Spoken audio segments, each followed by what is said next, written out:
Hello, welcome to this installment of my video series on special education staffing in San Francisco Unified School District. This edition looks at some key changes to language in the union contract and how they impacted special education services. Dr. Halverson helped the district implement the first inclusion program between 1993 and 2006. But in this clip, she discusses the value of the union.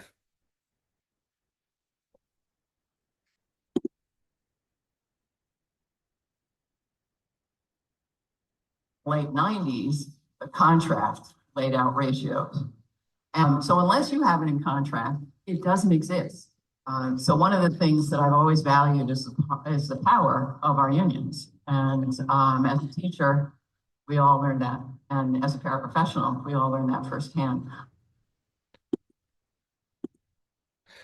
The 2012-2014 contract changed some definitions, which rendered useless all references to class size and caseload protections for inclusion support teachers.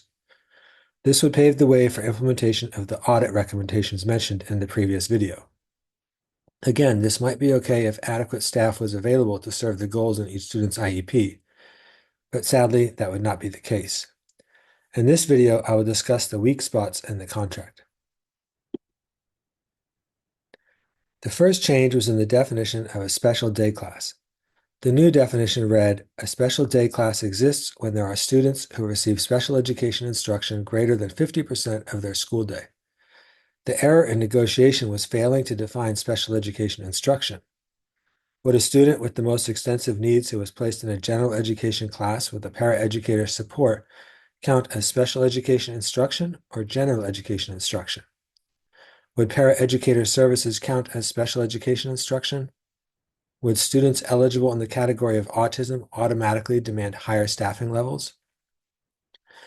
The district manipulated all of these ideas over the next 7 years, and each time it favored higher staffing rate. More students for less staff. To be fair, the old contract referenced a student who would otherwise be placed in a special day class.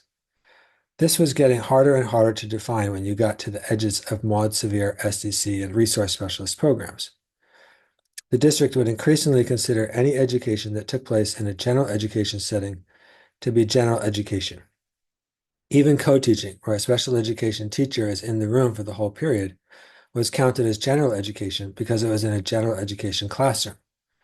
This interpretation began the slide toward all students not in a special education classroom being assigned to resource specialist caseloads of up to 28 students, the fear that the original Inclusion Support Task Force had identified in the 1990s. The new definition also eliminated protections when heterogeneous classrooms existed. Let's look again at the definition of special education instruction. It sounds a lot like specialized academic instruction, but the two terms should not be interchangeable. I'll illustrate with an example. Consider a student in 8th grade whose IEP goals are around feeding, social skills, and basic literacy. The student attends general education classes most of the day, and a skilled paraeducator works with them to access the curriculum in general education classes. Assignments are modified, and the paraeducator facilitates the student's participation in group portions of the lesson, where the student focuses on social skills. At lunch, another paraeducator assists with feeding.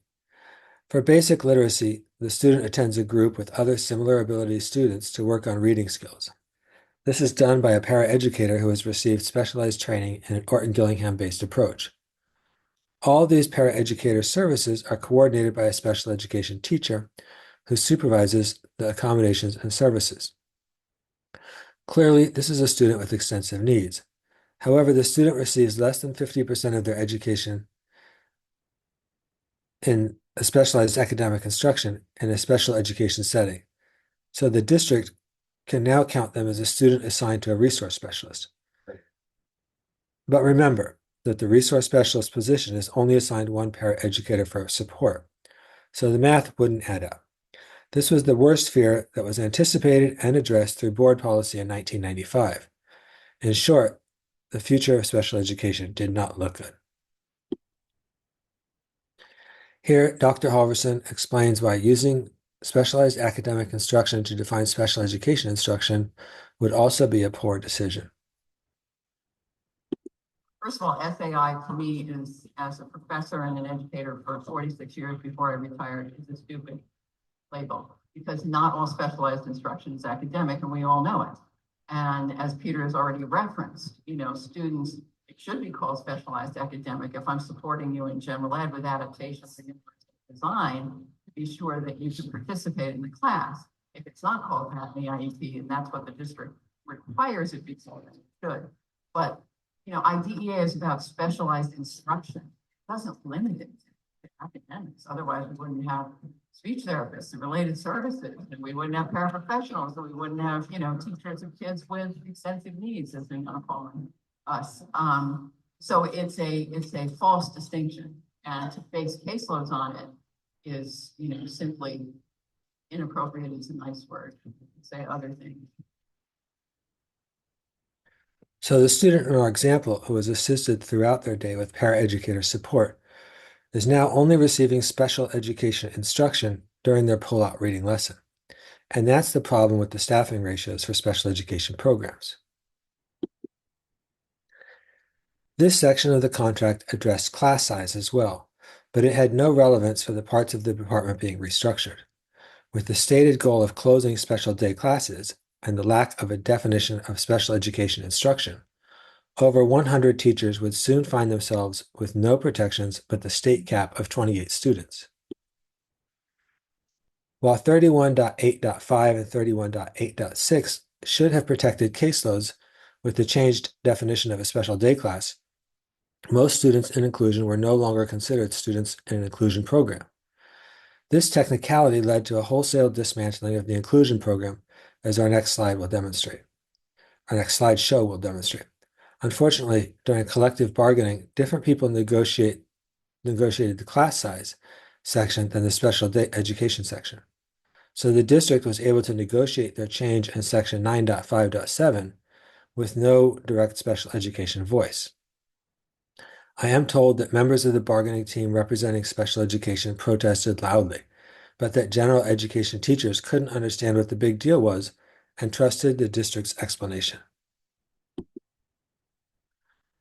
So returning to our class descriptions, there would be the remnants of the special day class programs and the resource specialist programs.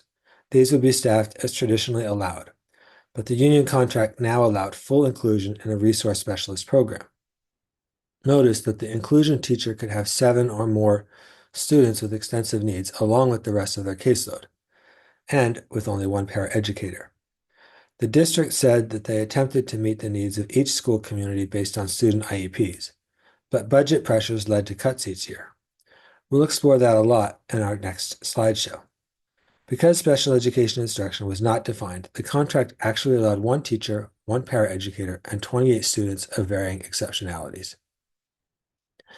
Because of this, when the district did get a chance to implement this, many general educators felt the system was evolving into a dump and run system where special educations did not, or sometimes more graciously could not, support the students in their classrooms.